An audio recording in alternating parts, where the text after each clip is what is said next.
Mike, turn your games down.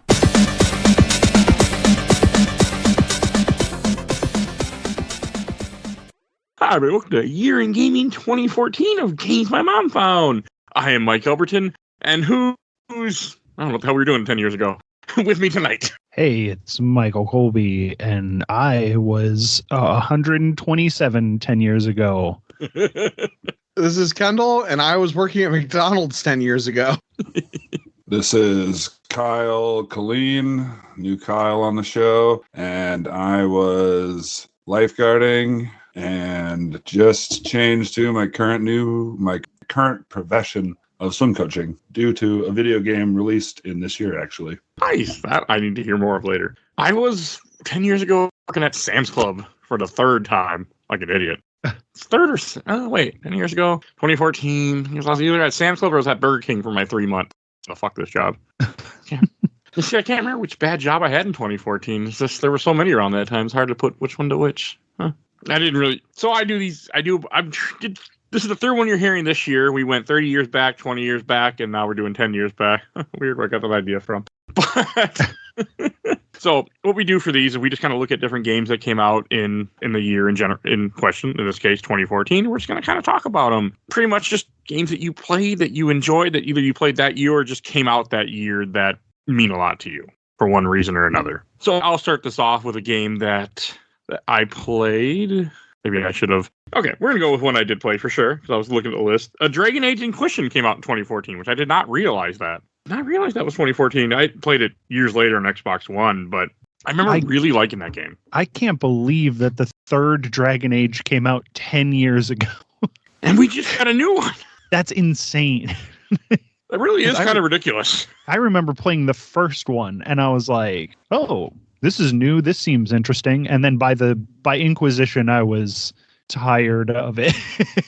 No, that's fair. I remember liking this, but I played it on my Xbox One that is now dead. And it's a big game. I remember it being just huge and overwhelming. And it took me a few days to really get into it and accept it as a good game. But I did not realize it was 2014. And 2011 is Dragon Age 2. And I don't know when Origins was, but my God, I did not realize it took 10 years for us to get Veilguard. That's a long time. I've actually been hearing good things about Veilguard. Same.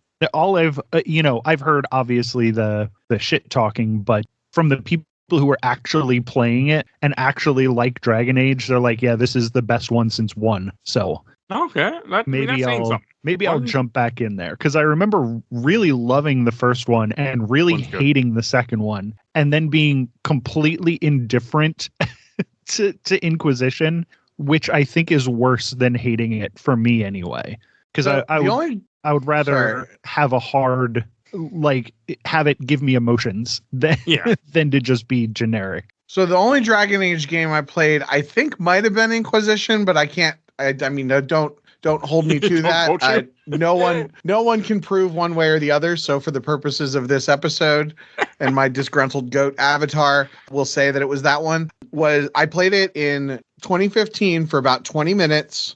And because the guy at the video game store told me that it was the game that was most like Skyrim of any game that he had ever played. And he lied to you. It was not very much like Skyrim. So I was disappointed, and I did not continue to play it after a little bit. It's like Skyrim. The only way to compare it to Skyrim is saying, like, you like Star Wars a lot? Well, Star Trek is just like Star Wars. Right. I mean, yes, they both take place in space, but they're or it would be different. It would be like, which people have also told me this, it would be like if you said, oh, you like Star Wars, then you'll love Mass Effect. Yeah. I mean, they're close, but they're also different. Different types of. I mean, it's a high fantasy RPG, and that's where the similarities. Yeah, but that's it. Like, one's a first-person game. I assume that's where they end. I don't know. I only played 20 minutes of it, so. No, it's not first-person. I've beaten Inquisition after, I think it took me 50, 60 hours, and yeah, I can guarantee you. I've also never played Skyrim, but I have played Oblivion and beaten that. See, I never play Skyrim in first-person. I know some people do. I always play third-person in Skyrim. I play Skyrim in third-person, too, and people think I'm crazy. I didn't know you could, but I also never played Skyrim, so I got to put that out there. Yeah, I mean, Skyrim is, it's like Dark Souls. It's basically just Dark Souls. Oh. No, it's not. But I made people mad on a podcast that one Skyrim time. was like Dark Souls. Easier. Well, if Skyrim was like Dark Souls, then it would be Elden Ring, and that is my favorite game of all time sometimes. So, yes, I yeah. do wish that Skyrim was like Dark Souls. Yeah, but Skyrim's combat is so bad. I was just about to say about the Dragon Age Inquisition that the combat is way better in Dragon Age Inquisition than in Skyrim. Well, you don't need to have good combat in Skyrim because you're just shooting everybody from 100 miles away with your awesome with the awesome archery in Skyrim. I was explaining that to my wife earlier today. Sorry, Skyrim didn't come out in 2014, but That's fine. It was probably there was probably a version of it that was. I was going to say, I'm sure a version of it came out in Or 2014. DLC or something, yes.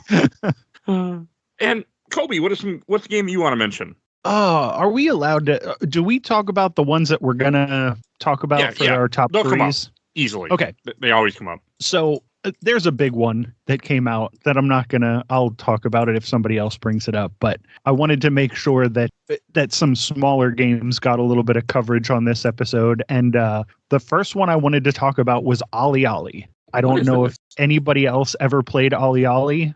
I've heard of it, but I don't remember what it is. It is a side-scrolling skateboard. I'm going to call it a puzzle game. Ollie Ollie World?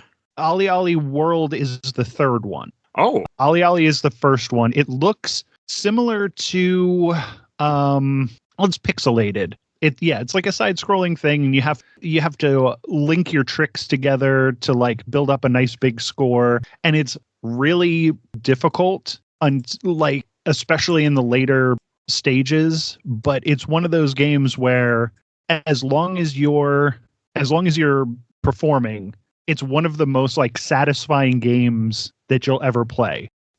Like you'll do tricks and you do flips and you have to land them correctly. You have to press X when you're just about to land.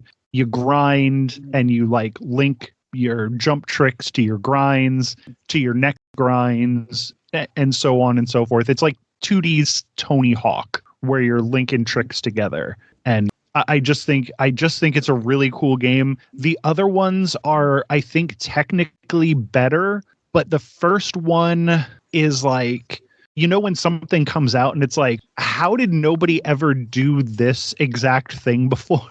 And it's, it's one of those things where you feel like it should have been done and it was done really well. It's a Vita game too. Yeah, it came out. It originally came out on the Vita. No wonder I never heard of it. I was starving for Vita games at that point. But I think it's a really cool game. It's out on, I think, everything now. But yeah, Ollie Ollie, super, super cool game. I couldn't even find it on Google, and all I found was a trailer, but it took a bit.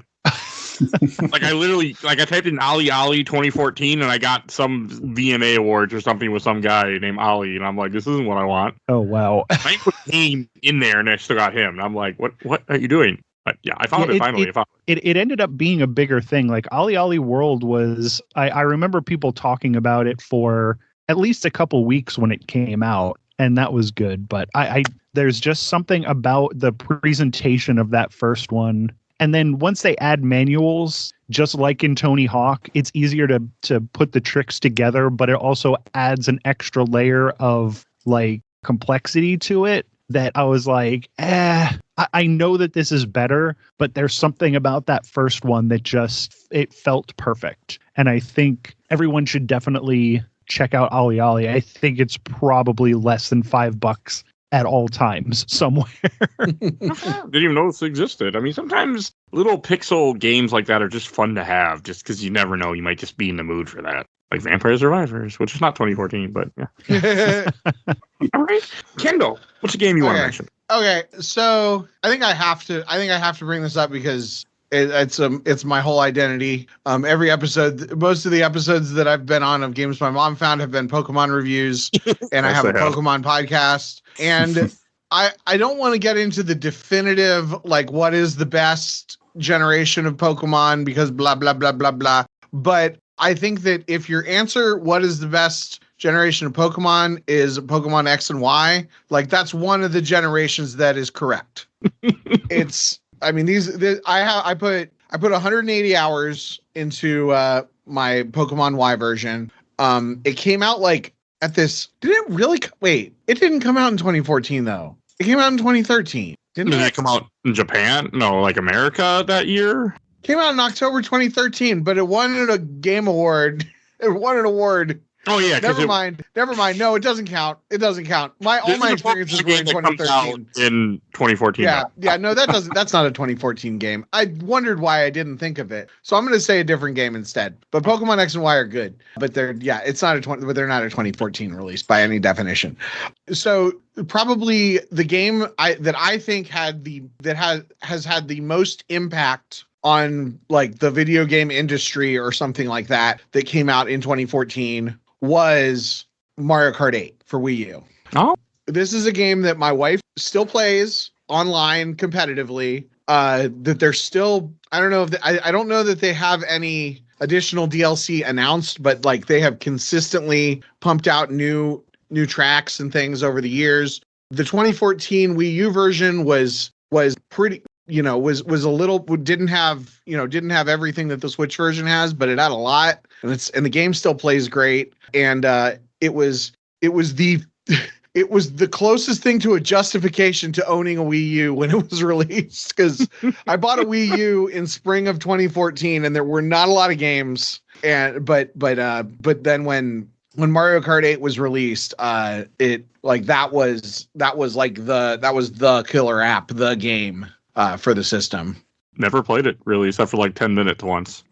I hate Mario Party with every fiber of my being. It is my least favorite thing to play. I would rather play 100 rounds of Mario Party than one race of Mario Kart. Dang. I despise Mario Kart. I like I haven't played much since Mario Kart 64, unfortunately. Oh man, Mario Kart 8 is so good. Yeah, I played up there. I played Mario Kart 8 on the Switch, so not the Wii U version, but I was definitely same game, just better. Yeah, I mean, but it was I enjoyed it. I mean, I beat all the tracks and everything. But I don't know. I'm not a big racer, except I have done a few kart racers on this show, but I'm just not I've done two, but it's not really my type of game. And I think about it every so often. I mean, if it wasn't Nintendo, I might have gotten around to it at this point. I mean, I am a big racer fan. I'm specifically a big kart racer fan, and Mario Kart 8 is the best one. Like by leaps and bounds. There's not a single kart racer that even comes close to Mario Kart 8. The number, especially the way that the game has, they've continued to evolve it. Really, the only thing I've talked to my wife a few times, because eventually they're going to have to come out with a Mario Kart 9, when the Switch successor comes out. And I was like, what is it? What could they do to improve the experience to justify, being the next version? And she did say that like the online functionality it's good, but it's not as good as it could be. But other than that, like she couldn't tell me anything that any way that you could improve upon it for a kart racer. It's a game that still looks amazing 10 years later. They've just continued to add more courses, add more characters, add more karts. And I mean, the thing that I think is that they should, with Mario Kart 9, it should basically go full on Super Smash Brothers and bring in even more of a crossover, because there is one of the first DLCs introduced Link and Hyrule, and there's an F-Zero race, an Animal Crossing race. So they've and a Splatoon. So they've already introduced that kind of stuff like to a degree, and then basically now every single track that has ever been available for Mario Kart is available in Mario Kart 8, which is freaking awesome. It's just it is I think by far the game that has had the most legs. Definitely the game that the most people have played in the world that was released in 2014. That is fair.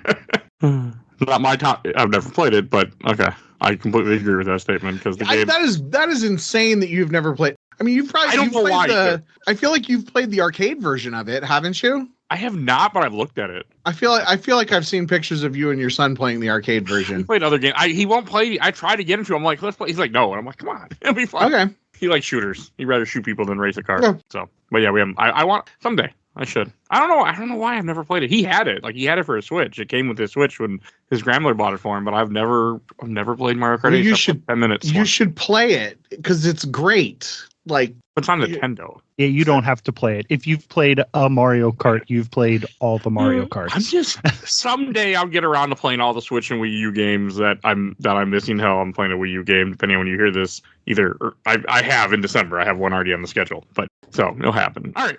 Kyle, what's a game you want to mention? So first one I'll talk about is game for the Nintendo 3DS, Yoshi's New Island, which is a sequel to the Super Nintendo game Super Mario World 2, Yoshi's Island. Oh, this is the DS game, right? It's a 3DS game. So there was a DS game, which is like a remake of the Super Nintendo game and adds some extra characters. This one is like a sequel story. But the gameplay is pretty much the same, with the big exception of you get a giant egg that you can crush everything with, which is pretty excellent. I feel like 2014 is like a year that was like at peak where gamers were like at peak hate towards Nintendo with the and some of it was justified, but then like there are all these like kind of either forgotten gems or games that were re-released for the Switch that came out in this era that are just really, really fascinating. I hadn't even heard of Yoshi's Island 2, but I know that there was a lot of cool stuff that was coming out for 3DS around this time. I skip 3DS so much and DS. Like I'm slowly every so often I try to play some of those titles, and I knew of Yoshi's Island for Yoshi, whatever the hell the DS one is called, because it was almost on the show, and then the guy left, so then it got taken off, and I didn't want to play it. But the DS and the 3DS have great libriries. Like really do. I was pretty into handheld gaming for a while, and there's some good stuff. I have a flash card for my 3DS, and I can play DS games, and so every so often I try to get a few more done, but I don't do a lot of it. But I do like it. No, this game looks cool. I'm just terrible at platformers, so if I play this, it has to be save states, or I'll never finish it because I'm terrible at games like this. I cannot do them. See, I'm a sucker for platformers. I mean, when I first started playing video games, the only games we had were like Super Mario World and Super Mario World 2 and Super Nintendo games. So I did a lot of going right and left. Oh, I did too. I just still suck at it. That's all. I never got good at it. I stuck with RPGs because those games I can level up to get better. Yeah. But okay, this game looks really cool. I might have to someday mess with this. All right, and I'll do my next game. So this is one that I have played multiple times on this podcast. Also, it came out in 2014. Shovel Knight came out. I really like Shovel Knight. I know I just complained how I don't like platformers, but I like Shovel Knight. Yes, I know it's platformers. But you knew what I was laughing at. I know. I did that on purpose. I'm like, hey, we're talking about. I'm going to bring this up so I can make that. I have for some reason, even though Shovel Knight is not my type of game, but I have beaten the main campaign twice. I have beaten 2 of the DLC. I've beaten 2 of the 3 DLC so far on this podcast. Like, I just really enjoy Shovel Knight, and it's not my type of game. It's a platformer. It's not that easy of a game, but it's one that, hell, it's even a little bit Dark Souls-y because you lose your money when you die. But I've gotten good at it, and I really enjoy it. Is it so? I haven't played Shovel Knight. It's been like it's been consistently like the 4th game on my. Eventually, I'm going to get to this game list, and then things jump ahead of it. But is it playable? Like, is it? I mean, you said it's not easy, but like, is it not easy to me? But it's not. It's not. The main game is not bad at all. Plague Knight DLC is a little harder than the main game, but the main game, which is just, it means DLC, it's not, you don't need it. But the main game I don't think it's that bad. I mean, it has a couple parts that can be a little challenging, but it has friendly checkpoint, and you can just farm for money, so it doesn't really matter that you lose money. I mean, that's how I play the game, but great. I feel like a lot of modern platformers that have a lot of acclaim, there's also an element of this game is punishingly difficult, and I haven't necessarily heard that about Shovel Knight, but I just suck at platformers. I wanted to clarify that. Yeah, no, it's not punishingly difficult. It's also very short. If you're just playing the main game, you could beat it in a few hours, even just doing everything. If you have the Sony version of it, you can fight Kratos in it as a secret boss. Which I did not know was in that game. When we recorded the episode, we found out by looking at Wikipedia, and he's in the PS4 version, and you can fight him. So it's a really cool game, though. I highly recommend that to anyone to play. If you like platformers. Yeah, it's like Mega Man 2 difficulty with like Mike said, better checkpoint. Again, it's also not my type of game, but what I played of it, I was like, this is a very well-made game, but I don't want to play. But yeah, it's definitely a cool game, and it looks great. Like, it looks great. The movement is super smooth, and yeah, it's not crazy hard. Okay. Yeah, I don't know that I've played Mega Man 2. I think I've played one of the Nintendo games, and I've played a lot of Mega Man X. Okay. But Mega Man X I felt like was on the harder side. I was just about to say it's harder than Mega Man X. It is hard. Yeah, it's harder than Mega Man X. But checkpoints are better. I mean, if I can do it, you probably can too. You beat Elden Ring, so you have persistence. Well, I beat Elden Ring by grinding for 200 hours, by killing all the sleepy guys a bunch of times, and then I beat the DLC by summoning another player to beat the boss for me. But I've played a lot. I wouldn't. Yeah, Elden Ring. I kind of brute forced my way through. I was pretty high leveled. I beat Cuphead.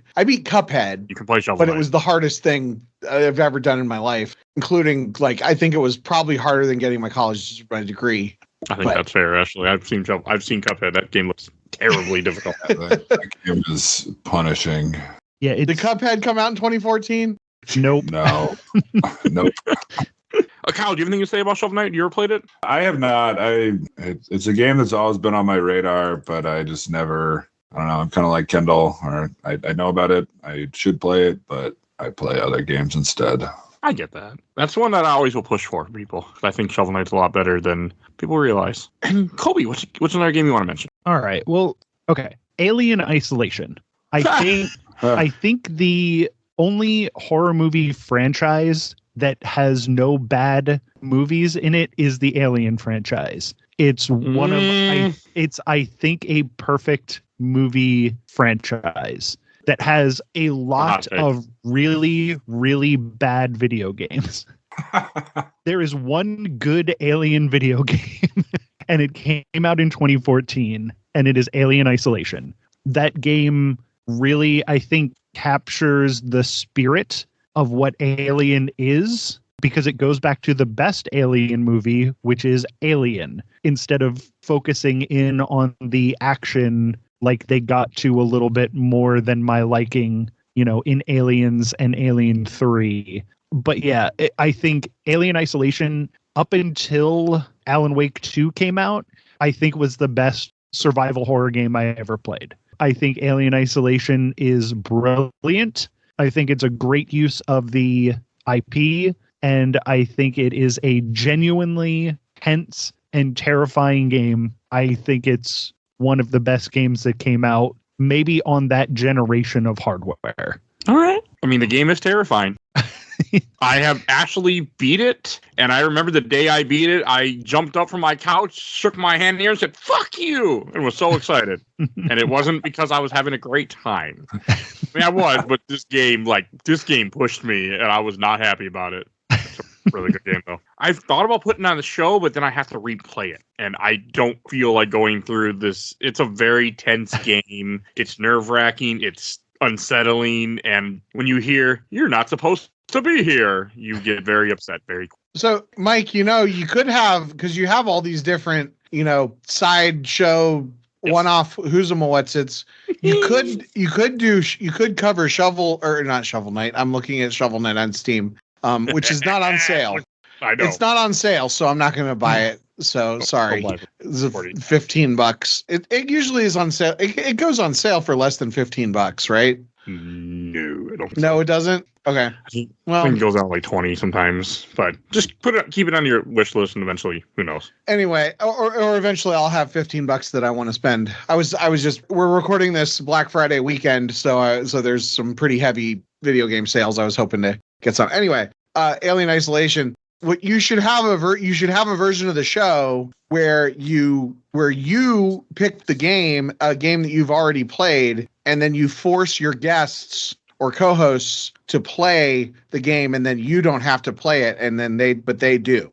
I couldn't do that though, because I like beating every single game on this podcast again. So Well, I mean, I'm just saying. You know, you haven't beaten Mario Kart 8 yet, and we're covering it on this podcast. I'm just saying, like, it's like a different kind of thing, because these are games I already played, games my mom threw away.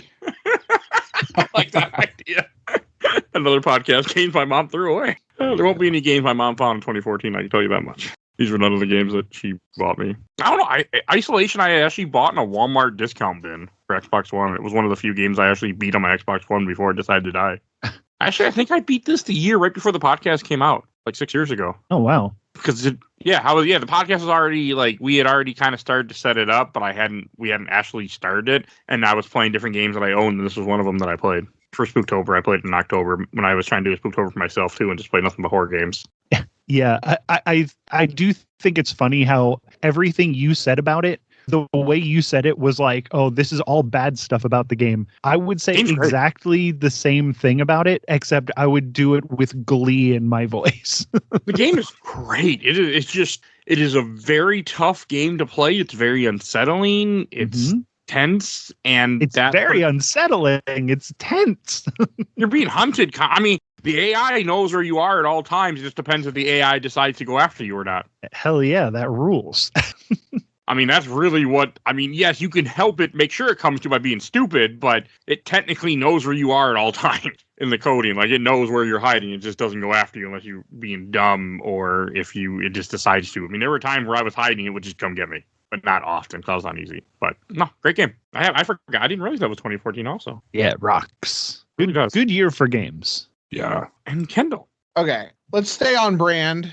So we had Super Smash Brothers 4 come out. Now, talk about a game that, like, I was just like, because it got announced like super early in the year, and they like didn't have a specific release date. I feel like it got pushed. I feel like the 3DS version got released like 6 weeks before the Wii U version, and it was just like, I swear, as a Nintendo owner, as a Nintendo person, when I was surrounded by people hating on Nintendo, and I couldn't really defend it because there wasn't a Smash game out, but I swear, like, maybe it's the kind of people that I'm friends with, but when I bought Super Smash Brothers 4 for Wii U, several people, like, I had multiple, like, good old fashioned couch multiplayer in person, like party type atmosphere nights, the kind of thing that you do when you're in college, and then like you try to do as an adult and it never works.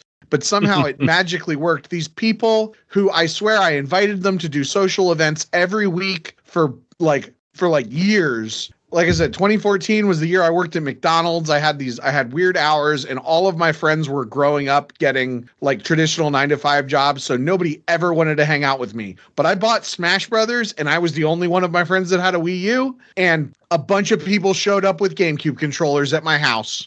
And we played some great, we had so many great nights. I think was Smash 4 the first one that had 8-player? No. Yeah, I think it was. I think you had an 8-player in Smash 4. You did for sure. I'm looking at it right now. You did? Okay. But you could only do it like on certain levels. And I mean, it was just, every Smash Brothers game is great. And this was coming off of the Wii version of the game, which a lot of people were still, they preferred Melee over Wii. One of them. But which is like fine. I'm not going to argue the semantics of that, but I think that a lot of people who were stuck on Melee embraced this version, and even though nobody owned a Wii U, like this, that's how good. That's the power of Smash Brothers. I have this game. I bought it on eBay, and I was really excited to play it when I got my Wii U. I have never played it. I was so glad that this game came out on the 3DS because I didn't have to get a Wii U. And like, I don't know. For me, it's probably because I played it on the 3DS, and like, I like all the Smash Bros. Games as well. But this is probably the most like forgettable one for me. But I think it's probably because I didn't have that like couch co-op Smash Bros. Party experience. Whereas like in college, we played a ton of Brawl. Like, yeah. I mean, Brawl. We played a lot in college. I mean, I probably played it the least of all of them, but it still is relevant. And I think it was, I mean, like the Wii U, it was sort of a transitional game. I mean, the thing is, if they'd ported this to the Switch and added a bunch of, DLC for that, and this was the ultimate version of Smash Brothers. Obviously, it is not the ultimate version of Smash Brothers. Super Smash Brothers Ultimate is the ultimate version of Smash Brothers, but it's still like really. It was very interesting to me that like this was the like the real reason to own a Wii U was once you had the 1-2 punch of Mario Kart and Super Smash Brothers. It's like it doesn't matter. Like it doesn't matter what other games there are for the Wii U. You're required to own a Wii U in order to be an American citizen. I'm pretty sure. If because you have to be able to play Mario Kart and Smash Brothers, like no matter what, even if those were the only two games for the system, you would be, you'd have your Nintendo card would be revoked. Obviously that's, and I mean, it's just, Well, it was a huge deal. I remember because it was Smash Bros. 4 was the game that introduced Cloud. Oh, yeah, DLC as a character finally. Yeah. Well, it introduced, and for that matter, it introduced the concept of DLC in a Smash Brothers game. Oh, yeah. Nintendo didn't do DLC before about this time, like at all. I want to say that Mario Kart might have been the first Nintendo DLC. I think Mario Kart was, and then this, but yeah, we used definitely the first system that Nintendo did it on, because I don't think we had downloadable games. I don't think we had DLC for any of its games. I'm pretty sure. Yeah. Because we were calling for it, and it took forever because Nintendo is Nintendo. My Nintendo card got revoked a long time before the Wii U ever came out.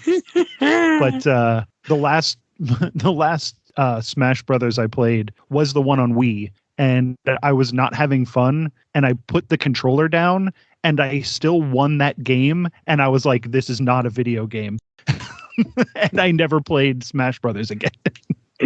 I didn't like the Wii one either, but that one, for me, it also got stolen from me, and it came at a really bad time in my personal life, so I think that I've never really played the Wii version in a long time, but no, that one isn't as good as... I heard this one was good, and I want to play Ultimate someday. Kyle, what's the next game you want to mention? So the next one I'll mention, this was a game from a great series that has definitely fallen off, and if you want my opinion, this is one of the falling off points, was Borderlands, the pre-sequel. I didn't know it was 2014. Yeah, it came out in 2014. It's the pre-sequel. It takes place before the events. More looter shooter Borderlands stuff, but this time in space with terrible floaty moon gravity and oxygen controls. So the best player to play as is Claptrap because he doesn't breathe air. You have to worry about oxygen? Yeah, it just adds like such stupid elements into the game. Like you can use your oxygen as like a jetpack, which is kind of cool, but also like waste oxygen. Only ever played one, and I hated it. So I mean, one is like fine, and then 2 was really good. That's what I've heard. And then 3, like the pre-sequel, I didn't think was good, and then 3 is mixed. Like some of the characters are terrible. 3, basically, you play as the Siren, or the game like beats you down for not playing as the Siren. I mean, because I know the pre-sequel, I own multiple copies of it on different systems, but I've never gotten around to it. I didn't even realize it was 2014 when I was going through the list. Kind of cool. Yeah. It's one of the few games I bought physical copy of and then sold back to buy other games because I was not into it. But it was a important game. GameStop. Yes, indeed. Which is eventually depending on what year you listen to, it might be like, oh yeah, that place, they used to exist.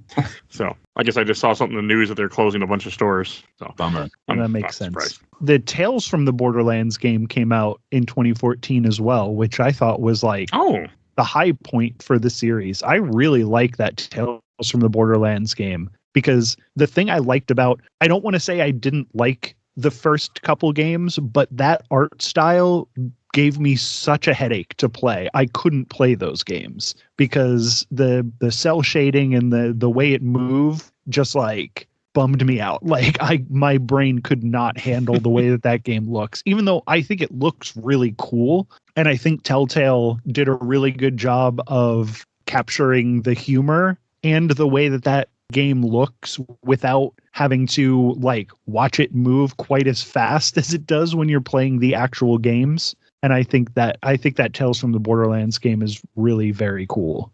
I've tried it once. I played it for I think I maybe finished the first episode, but I had never played Borderlands anything before, so the game did nothing for me. I just turned it off. Kyle, have you played Tales? I thought that I'm so out of my depth here. I wasn't entirely sure which one was Borderlands and which one was BioShock. So, one's a lot better than the other.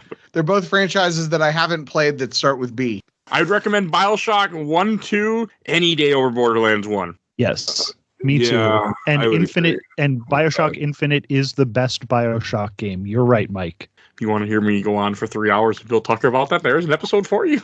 I think that one has the best gameplay. Just because it's highly disagree, awesome. But I don't want to go. It's awesome. BioShock Infinite is awesome. I liked it. Is it 2014? No, the Burial at Sea DLC was 2014. I'm pretty sure though. Okay, I mean that will work. We can put if that is. Burial at Sea is actually really, really good. Sorry, Kyle. Trying to see if that. When I interrupted Mike asking you if you had played Tales from the Borderlands. Oh no, you're good. I have not. I'm not into those types of games really. I don't know. No, that's fair. I mean, it takes a certain type of person to really like them. I mean, this is when I didn't realize this is when that company is just pumping them out, because at the same time of this, Fables came out. The name of that's not the name of the game though. The Wolf Among Us. Oh yeah. The Wolf Among Us came out. Yeah, based on Fables. Yeah, never read, but I really want to. That's a whole nother thing. But yeah, Wolf Among Us is a good game. I remember really liking it when it came out. I don't think I didn't play it in 2014, but I know at some point, like 2018 or something, I got around to playing it. And I remember it was a pretty good game. Like, I like the choices in Telltale games. I haven't kept up with them because I got tired of their shtick. But I remember Wolf Among Us being really good. It's also one of the few games my wife actually played all the way through on our PS3 at the time. She actually sat down and played this entire game and liked it. And it got me interested enough to want to read Fables someday. I never have, but it got me interested to read Fables. The last episode of Walking Dead Season 2, speaking of Telltale, was released in 2014. And it looks like Season 2 was really released throughout. It started in 2013 in December, but it was released throughout. I just want to jump in and say, please. This might be the best season, Walking Dead. I haven't played the final season. I think it's definitely stronger than season 1. This was where they kind of figured out that the puzzles were not the best part of the game. And so the puzzles are they take a little bit more time. This is also the one that you actually play as Clementine. I'm not sure who you play as in the final season, but you play as a new character in the third season, and you play as Lee in the first season. But Clementine is like maybe my favorite character in all of video games. Nice. I think that it's really interesting seeing how she develops over these stories, and the storytelling in the Walking Dead is really great. But it's great. This is a great season because there's all these parts. Like Clementine is still like 12. Mm-hmm. So like she's there with these adults, and there's this weird dynamic of like, because you're the player character, so they're like, well, what do you think we should do, Clementine? Or it's like, okay, there's a window up there, the only one of us that's available to get that will fit through is Clementine, so I guess you get to do it, Clementine. So but yeah, it's great. I mean, especially with how the TV series of Walking Dead was kind of bad for the last, I don't know, 10 seasons or so. It like being able to play a game, and I played through this past year, being able to play a game that reminds me what makes Walking Dead special, what makes that world special is really cool. I can't do it. It's too depressing for me. I had to quit the show. I haven't messed with the game. Like I struggle with Walking Dead a lot. See, I don't feel like the game was that depressing. I only played 1. I never touched 2. And you played the whole first season? Yes. Okay. Yeah, I would say the first season is horrifyingly depressing. It's just the world is so depressing that I don't find myself wanting to go into it. It's just not a game that I go, hey, I want to experience this world. I'm like, no, I don't. So, and I think I'm just bored of Telltale games because we did the first Walking Dead on the show years ago at this point, and I just have never had the drive to do more. Yeah, I would say the gameplay in season 1 is by far the worst. Okay. But yeah, I don't know. There's something about Walking Dead that doesn't depress me. I mean, there were times when the show got pretty grim, but the comics and the game, I mean, yeah, there's a pretty rough ending to season 1, but in that there's still hope because you have Clementine. I don't know. Yeah, so she's a great character. I think that's the problem, is that there is no hope. Like, even if they, like, anytime they find a safe area, it's not safe for long. And even if it is safe, like, who cares? The world outside is unsavable. Like, that is a depressing ass world. That's, I mean, and but now, that's only true of the early seasons. I mean, once you get past a certain point in any telling of the world of Walking Dead, we start to see civilization coming back and addressing, how do we make a new and better world? I can't do that show. I do someday want to read the comics, but that's about as far as my interest goes. But now, Mike, you do understand how I feel about Red Dead Redemption. That's the same way I feel about those games. Okay. Someday I'll play Walking Dead Season 2 for this podcast. There's too many other horror games I'd rather play. So when I pick my Spooktober, I just pick other stuff. But someday. The other nice thing about Walking Dead is if there are annoying characters, there's a pretty good chance they'll get killed, which I always like. That's fair. Like, and the more annoying, the faster they die. But yeah, I do think season 2, like if you've played through season 1, you should play through season 2 because it is better. I would argue that it's more hopeful and just, yeah, like I said, Clementine is just such an interesting character. Okay. You got me for the first time actually thinking about playing it. So that's something. Can't say I will do it, but you got me to actually think about doing it. So we'll see. And honestly, you could probably even, like, if people haven't played the first, like, you could skip the first. I mean, the first season's good for a lot of reasons, but yeah, you could almost skip it. I already played it twice, and on this podcast someday. All right, and Colby, do you have another game you want to mention?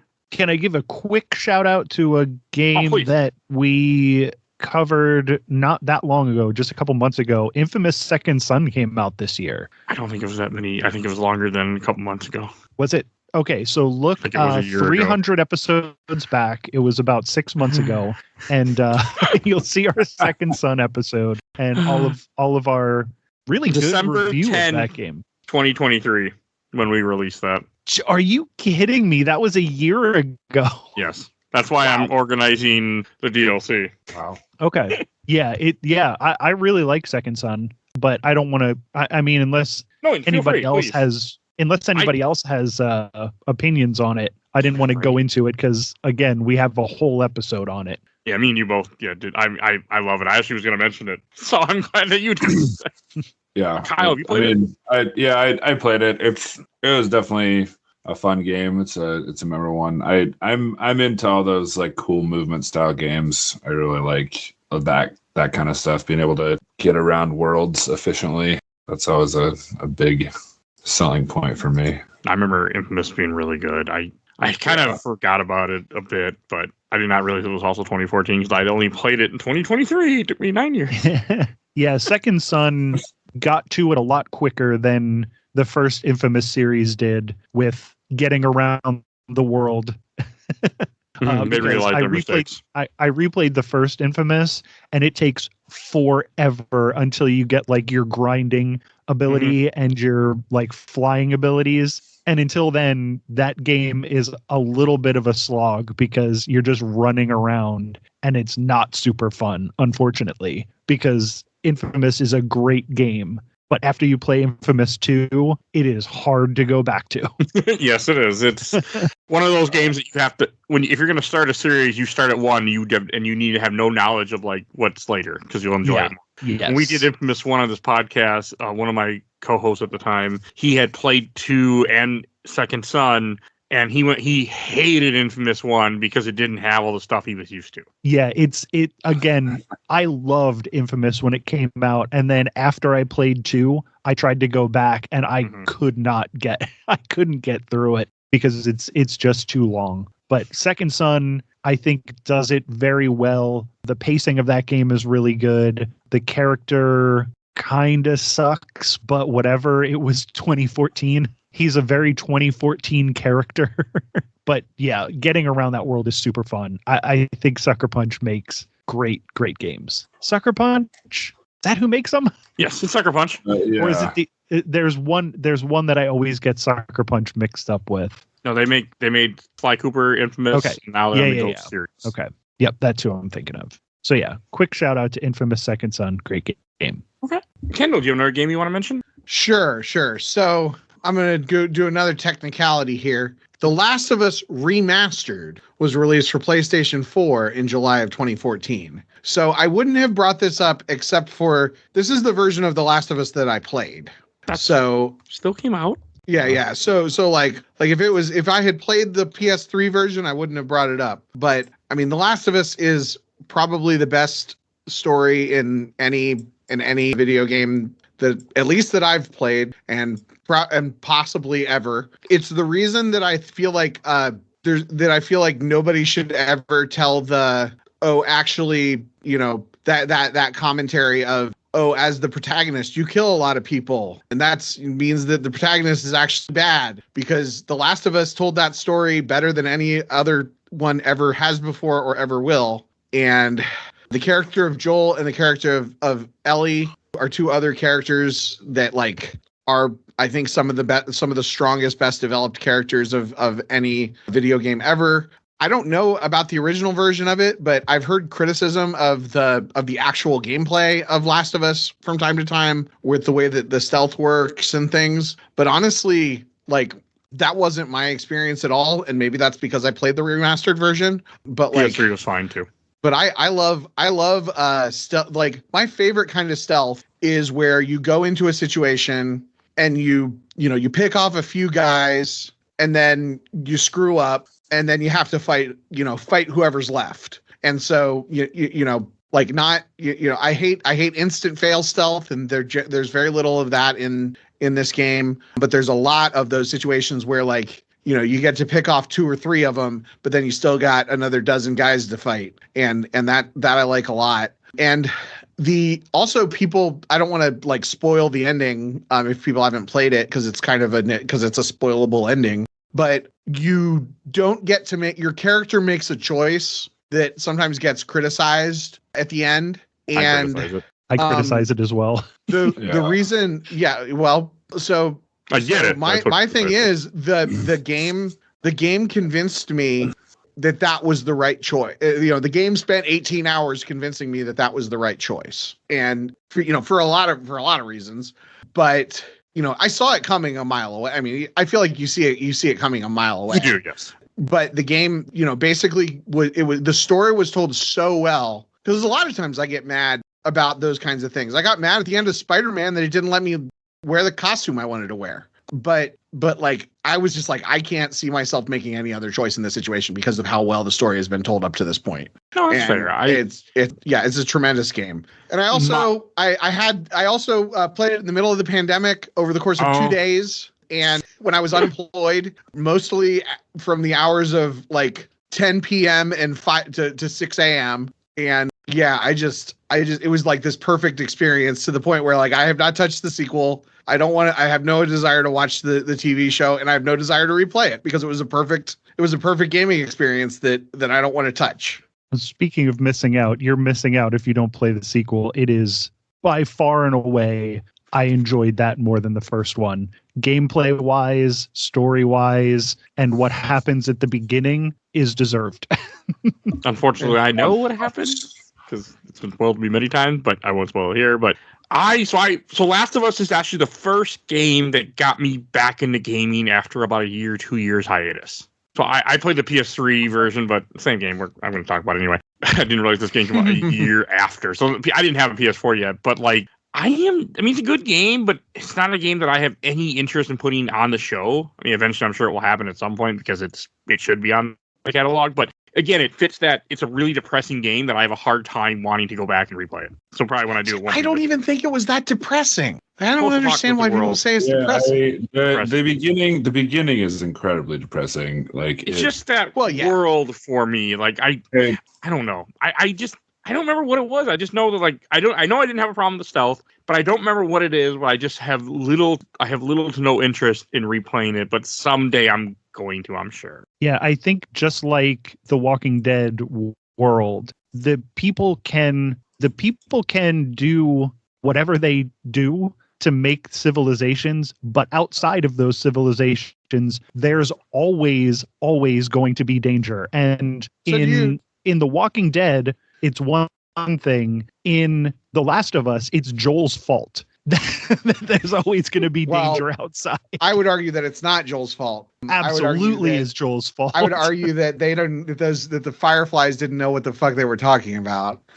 But I mean, so you just don't play any post-apocalyptic games? No, I'd play plenty. Or you find do you have this problem with Fallout? No, I know, but to be fair, I have not played Fallout in over 10 years. I don't know what my mindset would be. I feel like it just, my life went through a lot of shit 10 years ago, and I think that's kind of when I got less into, but I still like post-apocalyptic. I don't know what it is about Last of Us and Walking Dead that just makes me turned off to those two things. So I don't have a good answer. I totally like post-apocalypse, and I like The Walking Dead, and I like The Walking Dead games. But I can, those worlds are depressing, period. Like, you can't argue that those worlds are not depressing. And yeah, I will go to my grave saying Joel was wrong and deserved what happened at the beginning of 2.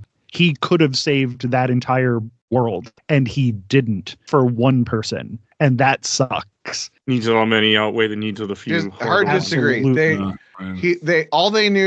know. The Fireflies didn't know anything. All the Fireflies know is that she's immune, and so they immediately jump to killing her. It's not. I mean, they don't know anything. There are so many things in my life that I quote Spock before I do. So unfortunately, I don't know if it's a good thing, but I do follow that quote. Yeah, but they had the one. It doesn't matter if they didn't know exactly what to do. They had the one immune person, and the doctor did seem to know what he was doing. And yeah, you have to sacrifice that girl to save everybody. Like, even, if it's a 5% chance that what they were doing was going to save everybody, you have to take that 5% chance, because otherwise the world is overrun with mold zombies. And you're not getting past that without at least some sort of treatment. I think it's roughly the same chance if they continue to study her while she's alive as studying her when she's dead. Well, to be fair, honestly, I think if she's alive, she's still producing. She's producing her the blood that's immune. So it's even more likely that they're able to study her. Okay, but Joel took the scientists that knew what they were doing and killed them. He made them no longer able to study anything. Look, period. I was okay with the science with leaving the scientists alive, but every single person in that building tried to kill me over and over and over again. And I was just defending myself. Yeah, the hill I will die on is fuck Joel. Okay, now you guys are kind of making me want to play that game again someday. We'll see if that happens. I like that take. I do too. And Kyle, what's another game you want to mention? So that's funny. I'll talk about another pseudo zombie game. This was a game called Sunset Overdrive. Yes. Oh, all right. Sunset Overdrive rocks. Yeah, just absolute zany type stuff. I'm all in for all that stuff. I love the Saints Row games, and Sunset Overdrive was just the Jet Set Radio game combined with that, and it was everything I wanted it to be. The traversal, the grinding, the graffiti, just the ridiculous enemies and storyline, just so over. Nausea, heartburn, indigestion, upset stomach, diarrhea. I need to play it someday. It was the first game I bought for my Xbox One. I played it for like an hour, and the only reason I bought it was because my girlfriend said that looks cool at the time. It does look very cool. Never came over though to play it. Honestly, you don't have that much more to go. That game is short. Yeah, it's real easy. Maybe I'll play it then. I have it on Steam. Yeah, I've been meaning to play it. 10 or 12 hours. Oh, that's doable. That's easy doable. Yeah, it's real short and it's real fun and it is real stupid. Okay. Yeah. It's just the fact that it's open world that I thought it would be more of a monster type game. So did you play Insomniac Spider-Man games? Yes, I did. Okay, so this is the game that Insomniac made before they made Spider-Man, and the mechanics are very similar. And yeah, I played it earlier this year because I was on the place for that generation. I was in the PlayStation world, and I never had a PC that could run the game. But I got this crappy laptop 6 months ago, and the game was $5 on Steam, and I downloaded it. And every time I loaded it, it said your computer's not good enough to play this game. But apparently it was, because it ran like this, was smooth like butter. Didn't even have to turn the graphics down for most of the time. And yeah, it's such a fun game. I feel like it's one of the only games I've ever played where the platforming puzzles, like in these 3D platformers, you always have these like tedious platforming puzzles, but Sunset Overdrive manages to make them fun. And it's terrific. Yeah. 10 out of 10. And watch my review of it on the Kendall Cast Network YouTube page. Nice. You guys have got me to think about checking it out at some point. There's a boss fight where you're on a roller coaster. It's amazing. It's one of my favorite boss fights of all time. All right, maybe I do need to finally make myself play it because I have it on Steam. I just play on the Steam Deck, and like 12 hours, I can beat that in like 3 days, depending on how much fun the game gets and how busy I'm in. Yeah. So yeah, right. Absolutely. Maybe it's time. Just I would say try to play it with the sound on if you can. Mike's weakness. Yeah, just because the soundtrack is so good. I'm playing Earthbound right now for the show, not now, but and I'm playing that with like no sound on because I can't stand the sound. So sometimes I do this is not Earthbound, and you don't even have to do it the whole time, but I would say like at least play enough of it to get the feel for how fun it is with the with the pop punk music. I just bought it on Steam. I'm sure it's on deep discount. It's $5 on Steam, and if I can play this on the deck, I'm gonna totally. You can definitely it'll definitely run on the Steam Deck because my laptop is not as powerful as a Steam Deck. I just know it was for Xbox One, and I'll always remember that part about it. All right, Kyle, do you have another game you want to mention? I just mentioned that one. Sunset Overdrive. Okay, I'll mention a game. Batman Arkham Origins Blackgate came out in 2014. Oh, it came out 2013. What the hell? You lied to me, Internet. Lied to me. Never mind. Let me find a different game that actually came out that year that I played. I don't want to say that. I'm saving that for someone else is going to mention. Okay, here's a game I played I can mention. Amazing Spider-Man 2 came out in 2014. And I played this, actually. I bought it by accident for full price. And anyone who listened to me enough knows I was not happy about that choice. It wasn't. My son was big into Spider-Man at the time when this game was, so he would have been math hard about 7 years older, and he ended up really he saw, because he was playing 360 and he saw it on there and he wanted me to buy it. And I'm like, no, I don't want to buy it. And one thing led to another, and I ended up buying it. And he didn't play. He just wanted me to play it, and he would sit there and watch me play it. And I remember it was not a bad game. I really don't remember a whole lot about it other than Carnage is in it, and it was decently fun. I've only ever played it the one time. I mean, I wouldn't mind playing it again, but it's a licensed game. It's not something you can easily get a hold of nowadays, unfortunately. Is this the one that people like, or is it a different Spider-Man 2 that people like? People would not like this game. No, because it's the Batman Arkham games except worse. Yeah. Unfortunately, yes, he's not wrong. I mean, that sounds good to me. I mean, it's not a bad game. If you could still buy this on Steam or something for $5-10, well worth it. I mean, you can emulate it, but 360 is not the easiest emulation. So it's in the 360 era, and it will never be re-released. So, because it took place I think it took place after the movie and introduced Carnage. That's all I remember about it. And I remember it was actually really short too, but I remember so little. Yeah, the only thing I remember about it was playing it after Arkham City and then saying, well, 2 games already came out with this exact combat, but they got the combat right.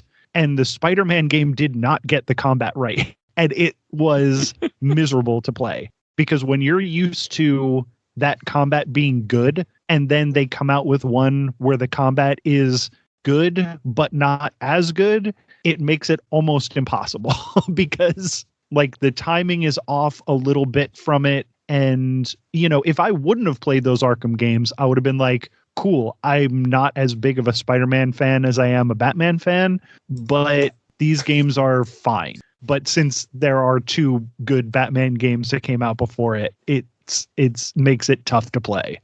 I just remember having a decent time, but it's been so long. So I don't have a lot to say on that. I didn't play it, but I like Spider-Man. Yeah, I like bad Spider-Man games. So there are like I do wish that these games were a little bit easier to get. I mean, they're probably not that expensive to just get the disc on eBay, but this is one of them. And some are. I played Shattered Dimensions a little bit back in the day, and yeah, that one's hard to find. And there's like, I think there's a sequel to Shattered Dimensions, but there's just like several Spider-Man games around this time that I'm really curious about. Amazing. I love the Insomniac games, obviously. To answer your question, anywhere from $20 for the PS4 version, I'm seeing, to $35 for the 360 version, to 40. Someone's selling it for like $50 for the Xbox One version. I'm seeing a PlayStation 4 version. That's something different. $84. Yeah, a little ridiculous. That's but it's just because it's not. They're never. I mean, especially. I mean, Shattered Dimensions might someday get re-released. There is zero chance Amazing Spider-Man 1 and 2 are going to ever be re-released. Right. It has what's his name in it? Garfield, right? Yeah. Andrew Garfield in it, right? Yeah. Yeah, he's in it. That's how you know it will never come back. And Miles Morales exists. So why would you need to play any other Spider-Man games? No, I mean, I would love to see Shattered Dimension Ultimate Spider-Man. Because I already played Miles Morales. I really should play Spider-Man 2. I'm going to try to make myself do it next year, because I have Spider-Man 2 on PS5 that my wife bought me, and I've never played it for more than It's going to be when I eventually get a PS5, it's going to be one of the first games that I play. That and Jedi Survivor. I do need to play that. Which Kyle knows that I have a special connection with Jedi Survivor. Yeah, Kendall's beef with the Jedi Survivor. Because I have a fake band that's called Jedi Survivor. Oh, okay. They're I don't know if you're a fake band. Like you got some bangers. We released an album. I don't know. I don't know. What do you call it? I guess it is I don't know. You're like Weird Al, you know? Yeah. All right. Colby, another game you want to mention? You want to get off the big one that I know you're dying on? Yeah, I only have one more game that I played this year, and it's Dark Souls 2. Great game. This was the year before the best Souls game came out, so it gave us Dark Souls 2, and it gave us the good version of Dark Souls 2. Vanilla Dark Souls 2 is the best version of Dark Souls 2. Lies. It took a little bit to get used to, because it is a very, very weird Souls game. But once you get used to it, you know what to level. You get your roll up to a decent, Yeah, it has the frames. Isn't it poise or something like that? They have like adaptability. Yeah, it's adaptability, and you get that up, and you can drink your Estus at a decent rate, and you can roll and have an amount of iframes in your roll. But it's a cool world. It definitely has the best fashion of all of the mainline Dark Souls games. I'm not going to put Bloodborne in there because the fashion in Bloodborne blows it out of the water. Doing Bloodborne. But yeah, you can make yourself a decently fast character who looks real good. Up until Elden Ring, it was the only Souls game with a decent character creator. Yeah, just a really, really good, solid time. It's not my favorite Dark Souls game, but it's not my least favorite Dark Souls game. And I think it's underrated. Why do people hate it so much? Because it is, for the most part, pretty ugly. It's completely different from any other Souls experience. The bosses are cheesy. Fine. The bosses are really bad. I mean, I've beaten Dark Souls 2, but I played Scholar of the First Sin, and I didn't like it as much as 1, but it wasn't a bad game at all. No, it's not a bad game at all. It's a great game. I think it learned the wrong lessons from 1. It made those areas really hard with a lot of multiple enemy ganks in it, which are not fun to deal with in a Dark Souls game. And there are a couple of really good bosses in Dark Souls 2, but there's also a lot of stinkers. Like, they'll put a friggin' boss life bar on anything in that game. Mm-hmm. There's a collection of slow ass zombies in a church, and they're like, "This is a boss." There's a room full of rats, and they're like, "Yep, this is a boss," and it just sucks. Like, Hey, there's a giant rat. No, with the that room rat, full though. of the room full of rats is not the boss. The boss is one of those rats. yeah, You just have to figure out which one. Yeah, Yeah, He's got and- slightly different hair than the rest of them. yeah, it's real dumb. This just, and there are good bosses in there, and if they wouldn't have slapped the boss fight life bar on a bunch of those fights, it would have been like, oh, cool, good, mini bosses, just like in Dark Souls 1. But they had to slap that fight on and make them bosses, No, and I it know, sucks. I know it's a strange game. I just remember really liking it, but then again, I hadn't played anything else, so it didn't have that effect on me. So I have played all of the FromSoft Souls-like games. Dark Souls 2 is the only game that has Dark Souls in the title that I have rolled credits on. I don't know if I still need to, like, the whole FromSoft equation clicked with me during Elden Ring, so I still need to, mess around with, go back to some of the other ones. And I did try to play Dark Souls 3 after it, but I was playing a bad build, so I kind of bounced off of it, but I'll go back to that sometime. But Dark Souls 2, you can see me talk about it for like 12 hours or something like that on the Kendallcast YouTube page, because I do have it's not like a long play, but it's like, I didn't know what I was doing, so I was recording every once in a while I was playing, I was recording, and I do have recordings of like all the boss fights. All 40 something? I mean, the main bosses. This has the bosses, there are freaking 6 of them. It has like one of my favorite boss fights ever, which I can't remember what it's called, but it's this skeleton frog thing. Oh, Jesus. Oh man, he is that been too just long. such a unique idea. He just the right difficulty. Kind of forced me to engage with some engines that I normally wouldn't. I think you have to you do a lot of the damage with ranged combat, which is not a thing. Like, I usually play strictly melee in my Dark Souls. So like and just like some of the, yes, I loved his design. I think a lot of the bosses were pretty basic. Like, you just kind of walk sideways a bunch, to try to hit him in the back a lot. And there were a couple of a little bit gimmicky ones, but generally, I don't know. The game was pretty solid.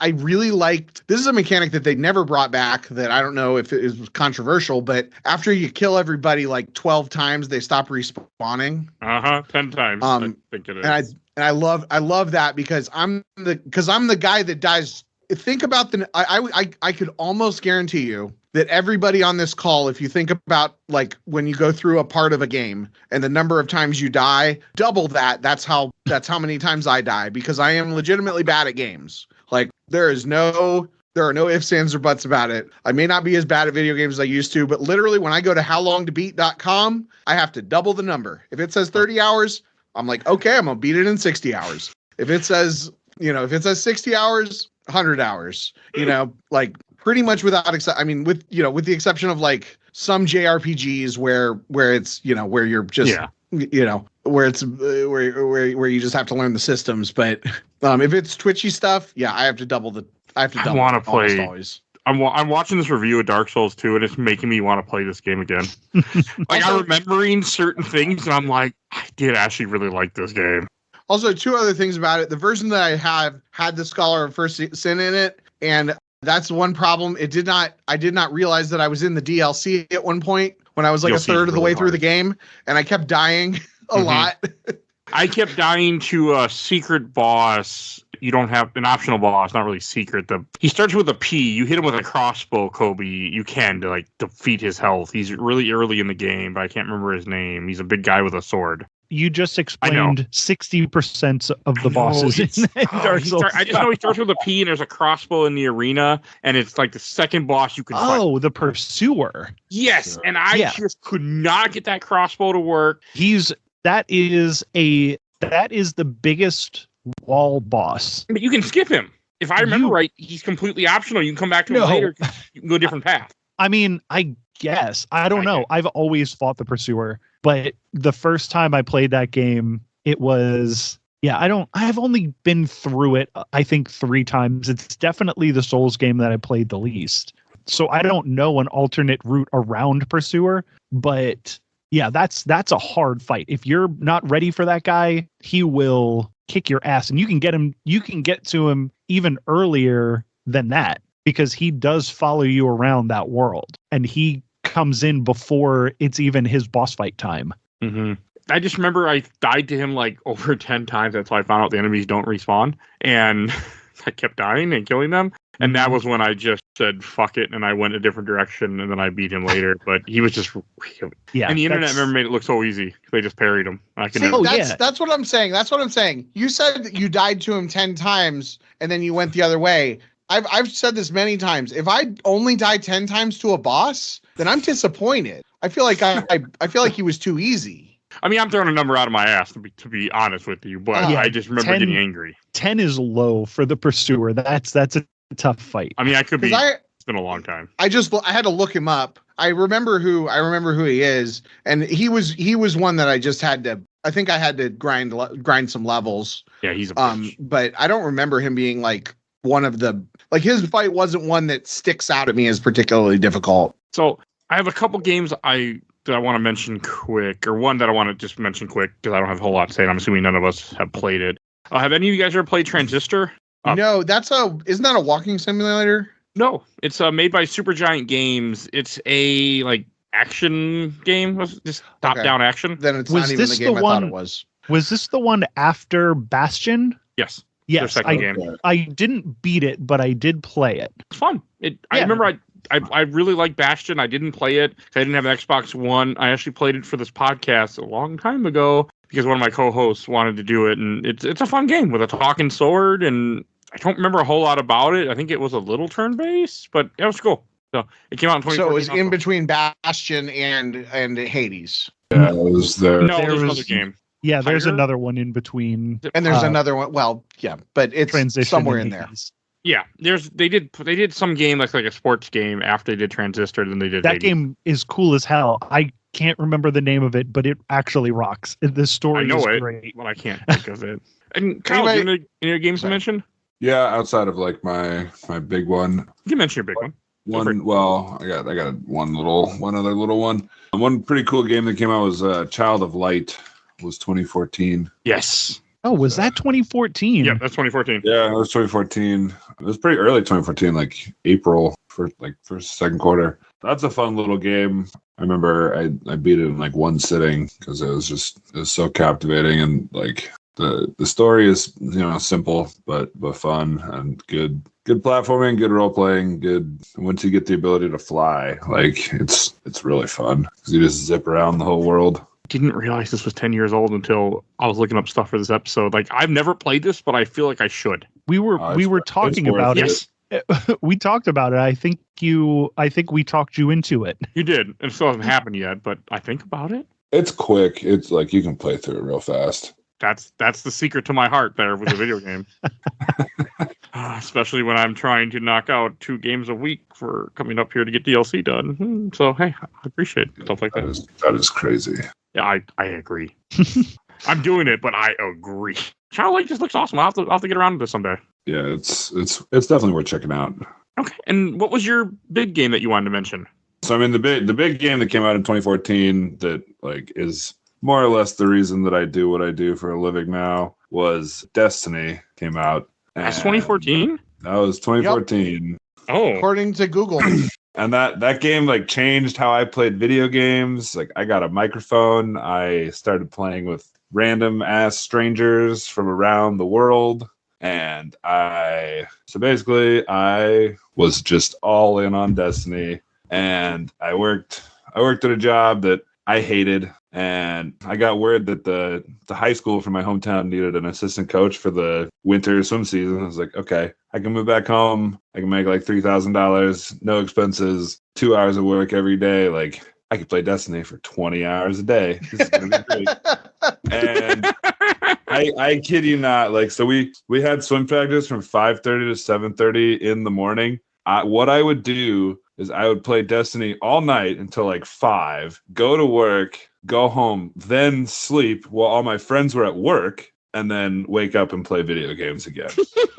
And I like that, doing that assistant coaching job turned into working for the club team in that town, which turned into being the head coach of that team, which turned into being the head senior coach of a team that I'm with in Seattle right now. And I don't play Destiny anymore, but I still coach swimming. But yeah, I just wanted to play Destiny and be a bum. So I did that and it turned into my life.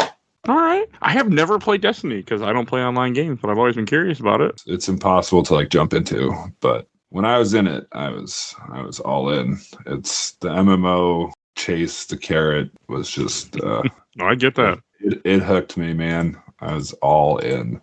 Hey, there's nothing wrong with having those moments in life where you just play video games nonstop for a little while. Like, you know, sometimes you just gotta enjoy those when you get those few chances in life for that to happen. Absolutely, doesn't happen often. All right, and Kendall, do you have any games you want to mention? So yeah, sure. You posted in the chat earlier that Pokemon Omega Ruby and Alpha Sapphire actually did come out in 2014, and these games kind of represent where I'm a bad person. Like a lot of I have some opinions about Pokemon that maybe don't go along with a lot of what a lot of people said. And these games basically came out, and I mean, first of all, it's the engine from Gen 6 from X and Y. So the gameplay experience is great. Also, this was the first game where you had open world flying, which basically led to Ride Pokemon, which is the reason that I hate Gen 7. But when these games came out, a lot of the zeitgeist was, I've already played these games, at this point, 6 times or 12 times or however many times, just over and over and over. They're essentially the same what is essentially the same game every time, but with slightly different Pokemon and a slightly different, not very good story and all this. That was the zeitgeist. And that was when I realized that's really all I want, is for every so often for them to come out with a Pokemon game. I'm perfectly happy with it looking exactly the same. Give me, 50 more Pokemon or more if you want. And just, I want to run around and get 8 badges and train my 6 Pokemon and fight the Elite Four. And I know that I can do that in the games that already exist. And I do. I probably play 2 or 3 Pokemon games a year. It's my favorite franchise and it's my favorite formula, and you can just keep doing the same formula over and over again. And when you deviate from the formula, like getting rid of HMs, I'll try to be okay with it, but and getting rid of gym badges in Gen 7 was a mistake, which is why I like that they went back to the formula with the Switch games. And the Switch games, I've enjoyed both generations of the Switch games. But yeah, these were cool. The post game in Omega Ruby and Alpha Sapphire is a lot of fun. I remember, there's like a million different legendaries that you can catch, and you have to do all kinds of weird, like have this Pokemon as the third one on a Tuesday at 8:00, and like there were all these weird hoops they had to jump through, and I played them. I didn't put as much time into these ones as X and Y, but I really enjoyed these games a lot. Okay. I'm glad you mentioned it because I saw that it was 20, but I've never played it. I own one of them because it came with my 3DS purchase when I bought it for my buddy. But Pokemon stuff for me to get to do. I have a goal to do 2 of them in 2025. We will see if that happens, but I have a goal. Yeah, I was glad you mentioned it because I had thought of that game as well. I'm totally with you on that though, man. Like I love Pokemon because I know exactly what to expect from the new game. Mm-hmm. Like I'm gonna sit down, I'm gonna beat a bunch of trainers in the world and be super overpowered, and it's gonna be great, and I'm gonna love every second of it. Yep. So many elements of Gen 6 are just so great that the EXP share to make it so that grinding is minimal, or at least that your whole team is kind of at the same level is amazing. I don't think you get the roller skates in this one, but the roller skates in X and Y were so fun. Why they need to bring those back? I did not like the roller skates. I wish I knew what you guys were talking about. I felt like they were hard to navigate with. I don't know. Yeah, I did tricks with them. I also at one point, and this is how much I played X and Y, I remapped there's a way to remap the controls in that game so that you can hold the DS with one hand and the trigger becomes A, and then you use the little circle thing for your roller skating. Oh man, it was and like you just have it there and you're holding it, and then with your other like playing on your phone with the other hand, and it's great. Again, I'm a terrible person. I'm everything that's wrong with the world, but those were great times. Okay, I have a couple games to mention quick. Call of Duty Advanced Warfare came out in 2014. That was this year's Call of Duty. It's fine. I did an episode on it for this podcast. I didn't really have a great time, but it did come out. That was the like Warframe stuff. Yeah, that's the Kevin Spacey one. And whatnot. Yeah, that game was cool, but it doesn't hold up. I believe that. I just remember not having a great time with it when I played it recently for this podcast. I just didn't like it. And this is one game that came out in 2014. I'm hoping that one of you guys has played, because I have not, and I don't know why, but I want to talk about it with somebody. Middle-earth Shadow of Mordor. Any of you guys played this? Yes. Somebody did, besides me, because I have not.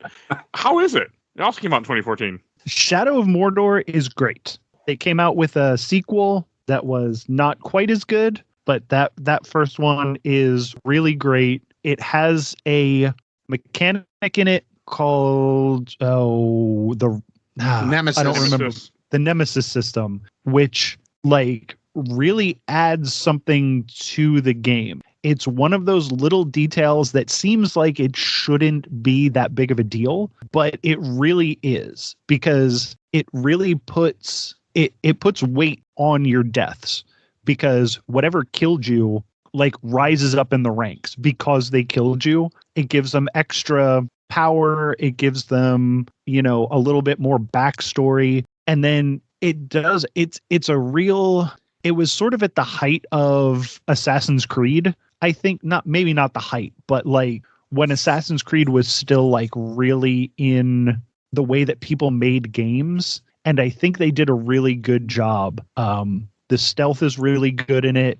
You have basically assassinations where like if you're above something, it lets you do a one-hit kill on them.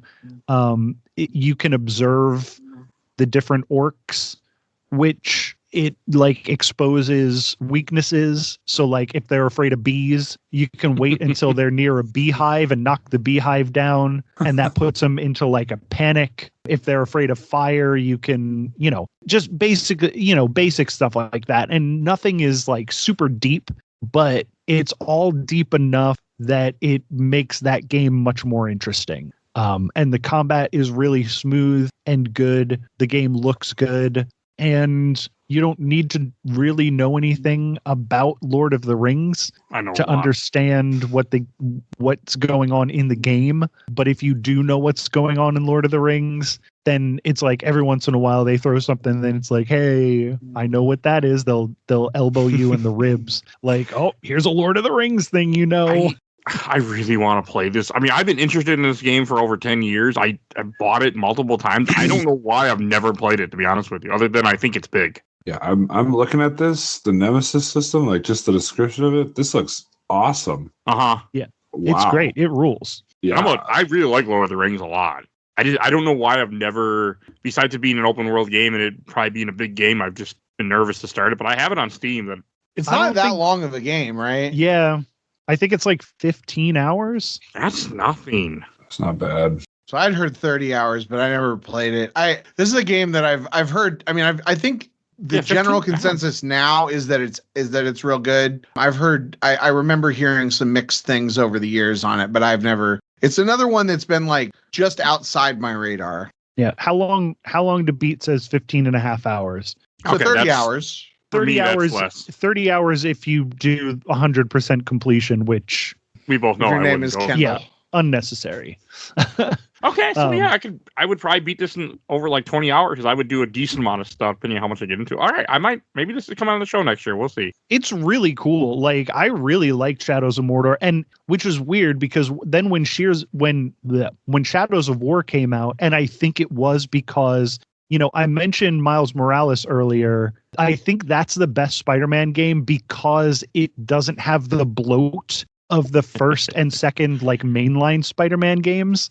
And I think that's what Shadows of Mordor does. And Shadows of War has that open world bloat, which I can't stand. So if you like Miles Morales over the mainline Spider-Man games, because it's a tight package, you'll probably like Shadows of Mordor. Shadows of Mordor is $4 on Steam right now. I guess I bought it. Also bought Ollie Ollie, which was $2. Yeah, you're gonna have to play that game the way it wants you to play it, or you're gonna have a bad time. But if you just say, fine, I'll play this the way you want me to, you're gonna have a great time. Don't fight the game. Okay. I'm glad somebody played it because I wanted to talk about it. So I was like, there's a couple other games that came out this year. Far Cry 4 came out this year. I'm assuming none of us have played it. None of us talked about it. Nah. I can't. Those games are too much for me. I played a bit of Far Cry 4, but I don't know. 5 is the only one I even got halfway through of those Far Cry games. So I'm just kind of, two other games I want to mention. Well, did this? No, never mind. That's this 2014. Sorry, checking something that I don't trust. Okay. Watch Dogs came out in 2014. I played that, not in 2014, but I liked that game. I thought Watch Dogs is actually a pretty good game. I remember people complaining about it, but I remember I really had a good time with it. Yeah, I thought it sucked, but I know a lot of people. I know a lot of people liked it. It was when I was very much into Assassin's Creed, and it was enough like Assassin's Creed, but not enough like Assassin's Creed that I ended up not liking it. So that's fair. That was a me thing rather than a flaw with the game. I want to play it more because there's a mission in there where you assassinate somebody that's in Assassin's Creed 4. So I'm more interested in it than I was before. Interesting. But I know people did not talk highly of it at the time. I know it had a lot of complaints. I played it once on Xbox One. I thought it was cool, and I've thought about playing it again for the podcast. But there's open world games are hard for me to want to do because I get really into them sometimes, and sometimes they get bloated and I get upset. And yeah, they're not. When you're trying to beat games on a tight schedule, open world is not always the best thing to go for. Yeah. I play games on a tight schedule. Yeah. You know, I used to like, if it was an open world RPG, I was like, hell yeah, let's go. And then as I got older and not even necessarily like more busy, I've played Persona 5 in the last like 5 years, in the last like 3 years. And like, if I like a game enough, I'll make time to play it, even if it takes me a long time. But when it feels bloated is when I have a problem with it. And I think that was a problem with the later Watch Dogs as well as the later Assassin's Creeds. I think a lot of games really like leaned into being open world and having a million things to do. Yeah. And then it's like, I don't want to do a million things. It's just that time. Yeah. People were just obsessed with that. And I have one last game to mention. Kendall, do you have any other games you want to bring up? So the only other game, I mean, I feel like you even mentioned the games that there's kind of two other games that I think deserve to be mentioned. First of all, I do want to shout out don't really have that much to say about it because I didn't play it. But The Evil Within, my wife describes as the worst game that she ever beat. So I always think that's kind of an interesting distinction, an interesting question to ask people. What's the worst game that you ever finished? Because usually, if you don't like games, you don't finish them unless you're a certain type of person. Yeah, but I want to play Evil Within as much as I it was actually supposed to be in this podcast years ago, but then it didn't. The guy changed their mind. And Colby, I see you are playing Sunset Overdrive after we talked about it. But I really want to play Evil Within. I'm thinking that next year, till 2025, is the year I finally put it on the show for a Spooktober and finally get to it. Because it's had my interest for years. And this makes me more interested to want to play it, especially now that you said that your wife did not like it. Well, I didn't say she didn't like it. I said it's the worst game that she ever finished. So that means she liked it enough to finish it. Fair. But it was like up her alley enough that she played it in the first place. I think you actually recommended that she play it. Oh, I did? Yes. Sorry. Because it's made by the guy that made the Resident Evil games, specifically the ones that she liked. Which I think are the ones that other people don't like. 4, 5, and 6? Yeah. She liked 6. 6 is a good game. People just give it too much crap, but that's not 2014. But I think it was 6 was the first one she played. She played Revelations and then she played 6. Did I just hear you say Resident Evil 6 is a good game? Yeah, not a bad game. Maybe not a good game. It is a bad game. 2012. I beat it. I liked it, but I have not played it since way before this podcast, and it's just one of those that someday I have to get. Maybe it's a game for people that like Mario Kart. Oh, so people who have bad taste in games. Okay. There's no accounting for taste. No accounting for taste. But I'm just saying the fact that you hate Mario Kart and the fact that my wife loves Mario Kart means, it makes sense that if you would hate Resident Evil 6 and my wife liked Resident Evil 6, it makes, it tracks. Oh, question, Colby. Does Mario like Resident Evil 6? I believe he did say he likes it.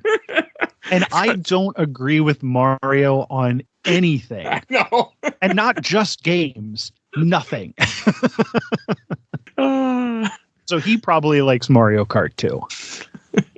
Mario Kart is not one of those things that is where it's Resident Evil 6 is one of those controversial games where it's a lot of people hate it for good reason. I like it, but a lot of people hate it. But I also need to replay it for this podcast. I mean, it actually was a game that we mentioned in episode 0 of this podcast that never got recorded, but then we talked for the first time with people that I don't speak to anymore.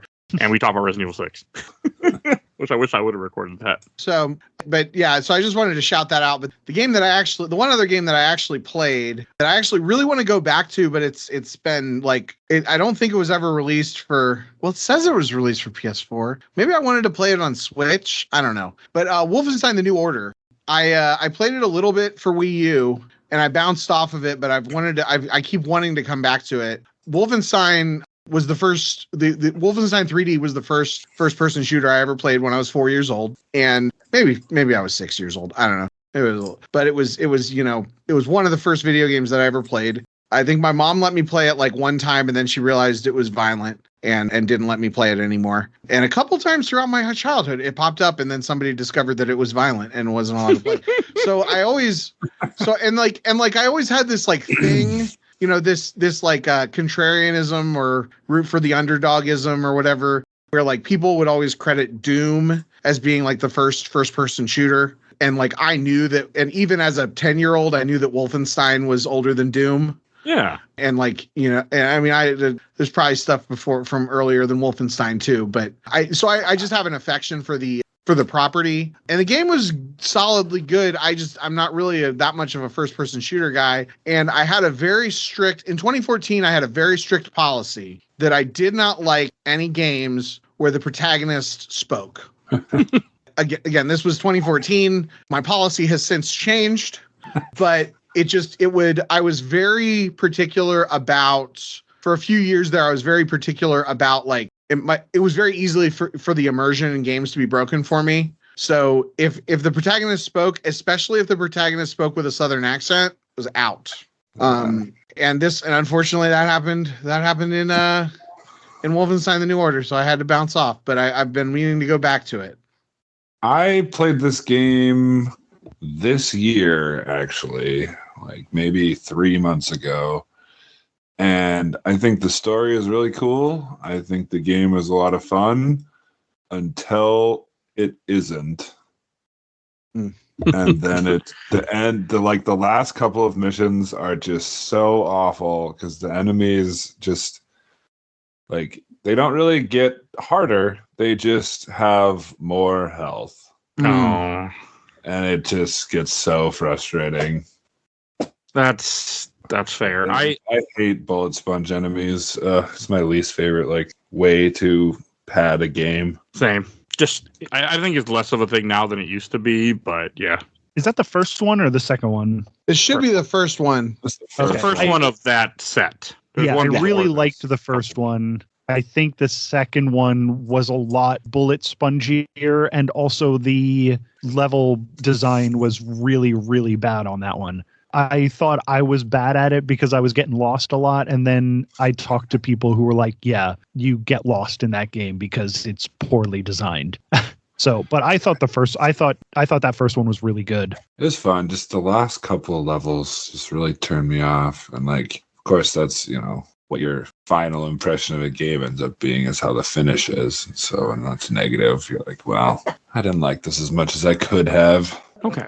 All right. In the last game that I want to mention that I'm actually going to be replaying here a couple months from now, Assassin's Creed Rogue came out in 2014. And I remember really liking this game. Like, I played it for the first time 6 years ago, and I had a great time with this one. This is the one where they were going to the next gen, because you had Assassin's Creed Unity came out for the Xbox One, but then they also had one for the PS3 and 360, which was Rogue. And Rogue's a really good game. It's like a short version of 4. Like, you have the sailing, you have some of that stuff, but it's not as open world as 4 was from what I remember. And I just remember having a really good time. I even was stupid enough to drive my wife an hour to a casino to a concert that she had extra tickets for, but I was like, no, I don't want to go. I want to go home and play Assassin's Creed Rogue instead. So, and I kind of regret that decision. But I just really wanted to play Rogue. I liked both of those Assassin's Creed games that came out that year. I didn't play Unity when it launched. I played it a couple months after it was patched, and I had one like glitch, but other than that, I had a real good time playing Unity, and I think I liked Rogue a lot too. So I think both of those games that came out this year were like, I'm big on that style of Assassin's Creed games. Like, I've loved all of them up through the Syndicate. Up through Syndicate. Yeah, because then it goes Origins. Yeah. Odyssey, Valhalla. Yeah, those were too much. I liked the Mirage too. I thought that one was really good. But it's like 10 to 12 hour Assassin's Creed game. Give me that. Give me a 10 to 12 hour Assassin's Creed game. That's what I want. You don't want 100-hour Valhalla? No, I do not want 100 hours. No, I'm the same way. I'm excited to replay Rogue, and I've never touched Unity, which also came out this year, and I really want to play that. Unity is cool, and it's during the French Revolution, which is a cool time in history, and it might be coming soon to an America near you. I mean, I was thinking about the Wolfenstein game, like, wouldn't that woke in quotations now for this year? It definitely the sequel got grief for saying that Nazis were bad. Well, I remember that. That's the world. Yes, the people who wiped out, committed genocide are good people. Yep. Mm-hmm. My 2014 Assassin's Creed experience was as such. I had a Wii U, and so that meant that Assassin's Creed 3 was available for Wii U, and so I got that, and it didn't hook me. I have since heard that a lot of people say that that's a rough one, and then also, like, while I was trying to play that, everyone was saying how cool all the other Assassin's Creed games that were available for all the systems I didn't have were, and so I was very jealous. And Assassin's Creed 3 is fine. I gave it shit too, but it's a better game than I gave it credit for. I don't know if it. I mean, I don't know. I bounced off. Maybe it was that the protagonist spoke. I don't know. I didn't get like I had like 2 play sessions, so I probably played for a total of like 3 or 4 hours, and it all felt very I remember it all feeling very scripted. And I was also, if it's a bad port, I don't know. I was playing it on Wii U. I wasn't playing it on whatever. So, and I don't have much to say, but I guess I'm going to mention this. Metal Gear Solid 5 Ground Zeroes came out also. I have nothing to say other than I did buy it and play it once. Yeah, I tried to play Metal Gear Solid 5, but I've tried to play the prologue 3 times, and it's so goddamn slow that I bounce off of the prologue every time. It might be the best game in the world. I will never know, because that prologue is like an hour long and it is so fucking boring. That'll do it. All right, I guess we should go to our top 3 games then that came out in 2014. And I'll start, and this is probably in correct order. Shovel Knight, Dark Souls 2, Assassin's Creed Rogue are my 3 favorite games that came out in 2014. I mean, I mentioned all 3 already. I was thinking about it as we've been talking. I actually been keeping track of everything we mentioned. And those are the 3 that I had the most fun with. I played too much Shovel Knight, so I can't not say that game at this point. And Colby. Mine is 3 Ollie Ollie, 2 Alien Isolation, and 1 Dark Souls 2. I knew that was number 1. And Kendall. Okay, so just is there a criteria by which I should be ranking these? Is this whatever what I think is objectively the best? Is it whatever you want to put? Your favorite. Is it most likely to play? Just your favorite. Okay. Or whatever 3 games you want to say in whatever order you want to say. Sure. So I'm going to try to be objective here, but also maybe shake things up a bit. So I think my number 3, I'm going to put. Ooh, this is hard. Number 3 is not very many. So number 3, I would say Dark Souls 2. Number 2, I would say Walking Dead Chapter 2 and or Season 2. And then number 1, I think it has to be Mario Kart 8. I think that the legacy of Mario Kart 8 is such that that nothing else could even compare. I will say, I don't even remember what was my number 3. I don't remember. I can't remember. I know you just said it and I heard it and I went, oh, and then my brain's like. Did I say Dark Souls 2 was number 3? You did say Dark Souls 2 at some point. Okay. Yeah, Dark Souls 2 and then Walking Dead Season 2. And then number 1 is Mario Kart 8. I will say that Sunset Overdrive is an honorable mention. Is my most underrated or forgotten gem of the year. Okay. And Pokemon is Pokemon, which it's like when you're ranking all of your favorite movies, you have to remove the Star Wars movies from that ranking. Otherwise, the top 12 movies would all be Star Wars. No, they would not. No. Kyle for you, not for me. I can tell you that much. Yeah. New Hope would be there, 100%. Empire Strikes Back is the best movie. Not my favorite. New Hope was my favorite. Don't know why. I do. But regardless, you kind of I feel like there's so many excellent Star Wars movies that you have to kind of remove those from your ranking. I have to remove Pokemon games from my ranking because they would all automatically be number 1. And Kyle. So I think 3rd for me is probably Child of Light. 2nd would be the Yoshi's New Island. And then the 1st is Destiny, easily. Okay. I'm glad somebody mentioned Destiny because it's just one of those games I'll never play. So I'm just happy that it got some reference for 2014. There also was a World of Warcraft expansion came out this year too, but I know nothing about it. But it came out. Yeah, I think that's everything we need to say. So we should go to plugs. And Michael Colby, where can people find you at? Oh, you can find me on your podcast app of choice. If you're looking for something weird and funny, you can check out Jack Billings Presents. It is a scripted comedy podcast. The new season just started. It's real fun. If you enjoy ghosts and aliens and zombies and Frankensteins and just weird people being weird, you can check out Jack Billings Presents. You can also check out my JoJo's Bizarre Adventure podcast called This Bizarre Adventure, where in the latest episode that just came out as of this recording, we talk about how fun and cool it is to smash Nazis upside the face with metal canes. That one was recorded right after the election, so we were a little bit heated. Fair.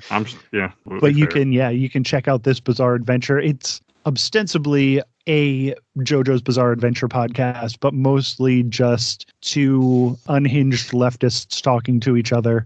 Yeah, and that's where you can find me. All right. And Kendall. So you can find everything I do at kendallcast.ninja, but I'd also like to point you to the Kendallcast Network YouTube page where I do some fun stuff. I've been doing more video game content over there lately. I have lots of videos on Dark Souls 2 and a review of Sunset Overdrive as well there, so you can see, which we talked about. Also working my way through the UFO 50 collection, doing short videos about each game there. And 2 other kind of weird projects. We've got Beyond Bulbasaur, which is if you watch the video version, it's my attempt at the joy of painting meets Pokemon. And then, except for in MS Paint, and I'm talking about Pokemon.